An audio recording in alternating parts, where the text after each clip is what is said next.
ம்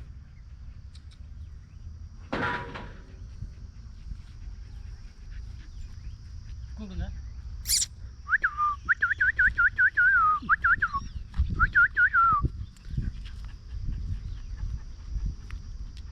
பேசுங்க. ரிலாக்ஸாக வந்துட்டு நீங்கள் 2 டாகை வந்து வாக்கிங் கூட்டு போகிறது, இதில் நீங்கள் வாக்கிங் கூட்டு போகலாம். ஆக்சுவலாக வந்துட்டு பார்த்தீங்கன்னா 2 லீஸ் வரும் உங்களுக்கு இதில், இந்த பெல்ட்டில். ஆக்சுவலாக ஃபார்ம் ஹவுஸ் வச்சுருக்கீங்க, வெளியே ஏர்லி மார்னிங் வாக்கிங் கூட்டு போகிறீங்கன்னா இது வந்து உங்களுக்கு ரொம்ப சூட்டபுளாக இருக்கும். இந்த டேனு ஜெர்மன் ஷெப்பர்ட்லேயே வந்து கொஞ்சம் அக்ரெஷன் பிரீடு, இந்த மாதிரி விஷயங்களுக்கு வந்து இது செட் ஆகாது. உங்களுக்கு இதுமாதிரி கொஞ்சம் டேம்பு கண்ணி சிட்டிப்பாறை, அப்புறம் டாய் பிரீடு, லேபு, இந்த மாதிரி டாக்னா உங்களுக்கு ரொம்ப ஈஸியாக இருக்கும். இந்த டாக் வந்து நம்ம வந்து ரெகுலராக வாக்கிங் கூட்டு போய் பழக்கம் இல்லை, இருந்தாலும் இதில் வந்து நம்ம சும்மா கையில் பிடிச்சி கூட்டு போகிறேன், பார்த்துக்கோங்க.